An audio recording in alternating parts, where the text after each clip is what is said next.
G'day there, Ray Corcoran here. In this week's video, I'm just going to be going over, this is probably a bit more of a selfish video.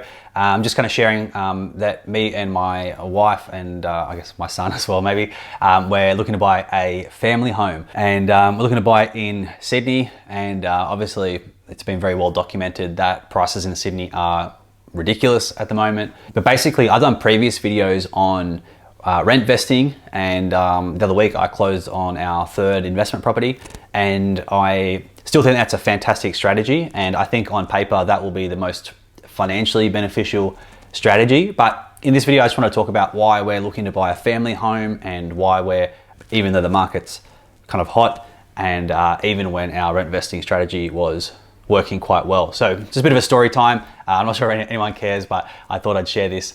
Maybe people will find it useful or interesting. So a couple of years ago, we started investing in property, and prior to that, we were investing a lot in ETFs. And we ended up buying 3 investment properties in regional Victoria and regional Queensland. And now we are looking to buy a family home. So some of the things that brought that on were, on the one hand, we are, if we do consider having a second kid, we're going to need a bigger place. And secondly, I want to have a dedicated office. So anyone that's ever done YouTube stuff, or anyone that has a home office, it may not always be its own dedicated room, and it's just a pain in the ass, to be honest, and I'm sick of it, to be quite blunt. And I really want the extra space. And what happened was, we were looking at rentals, because we rent this apartment and we've bought investment properties elsewhere, and that's worked out great, and it, I still think that is the way to go.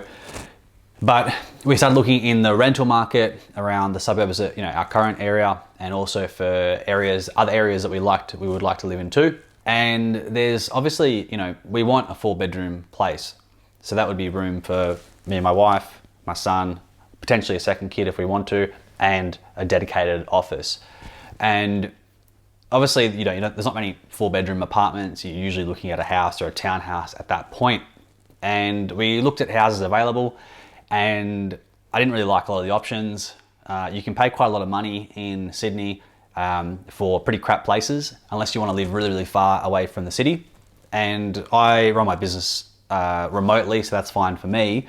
But just all our friends are kind of, they're kind of spread out all over Sydney. But if we were really, really far in one direction, whether it was out west or down south, or really far, up north on the Central Coast, we wouldn't see anybody. And my parents are getting older, and being close to them is a major thing. If they were in another state already, I would have moved to probably Queensland by now. But they're in Sydney, and we want to stay close to them. And same with my wife's parents, my in-laws. We want to be nearby them, and obviously, our son gives them a lot of joy, so we can't take our son too far away from them. But we were looking at all these places, and a lot of them weren't great. And obviously it depends where you look in Sydney, but some of the we were looking at houses, and some of them are like old crap houses, and they were like still $1,400, $1,500 a week. And sure, if you get an apartment, like we pay really cheap rent where we are now, we pay about $600 a week, which is an absolute bargain. We actually negotiated it down twice due to an issue with the ceiling and a couple of other little things. But this is a very, very good deal. And to move to a bigger place, there are some 3-bedroom apartments, but that's not going to be big enough. And any of the houses, you start to get into like a different price range. And this particular area where I am in the Lower North Shore, it's gotten really, really expensive house-wise recently. And apartment rents are really, really affordable because there's huge supply, but housing supply is obviously lower and commands a premium in terms of rent. So we were looking at all of that, and I kind of figured that we could either move far away from everybody and pay cheap rent in a house and get a decent sized house, but we just didn't want to do that. So we started looking at all these places, and $1,500 a week is a lot of money, and me and my wife can definitely afford that, but it didn't feel like good value. And I kind of felt like, well, if I'm going to pay $6,000 a month in rent, then I might as well pay 7 or 8 and own a place. And that might be a few Ks back from where we are considering to rent. But for me, like, I don't need to be right next to the city. And yeah, I just kind of figured that I would rather have a house that I own. Now, The next factor is, well, if you put all this money into a house, where's Sydney house prices going to go? And I've done another video on that in terms of how much Sydney house prices are probably going to grow in 2022.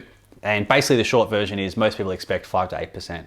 Now, and that's after a year of 20+% growth across Sydney. Realistically, I think I will make more money buying more regional properties, whether especially around Queensland, potentially I've been looking around Perth and WA, but this isn't a purely financial decision. And I guess that's, you know, one of the points of this video is not everything is about finances, even though it is it is a big part of the sort of decision-making process. We kind of looked at the other benefits of home ownership, aside from just the finances of it, is just having a more permanent place to live. As time has gone on, I kind of do want a more permanent place to live.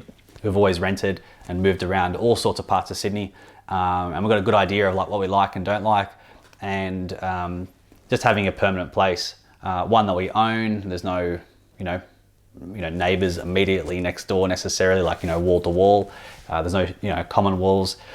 There's no, you know, I don't have to have building inspectors and all sorts of people coming through all the time, which is something that we've had in our building a bit, and it's just annoying. And you know, there's always the fire alarm stuff, and there's always someone wanting to come into the place, and it's just annoying. Like, I just want to be left alone to do my business, and just having our own place will kind of alleviate a lot of those things. Yes, I'll have to do some mowing the lawn potentially, but I'll probably just pay someone to do that.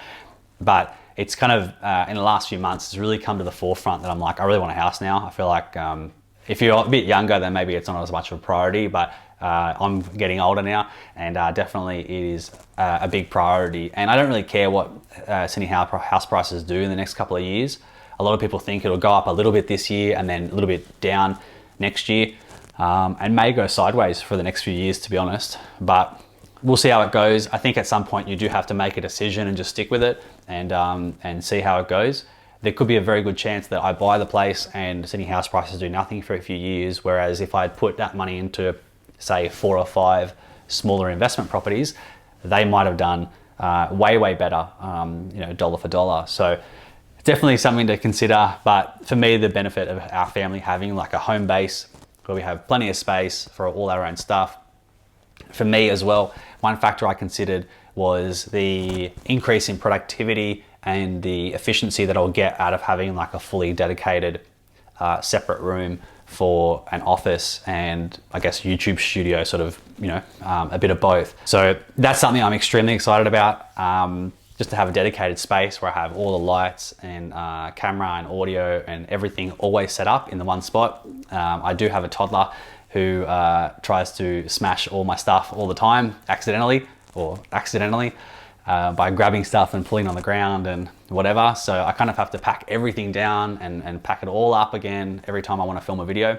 So having that space where it's it's all permanently set up, I can close the door, potentially lock the door so he doesn't mess with any of that stuff.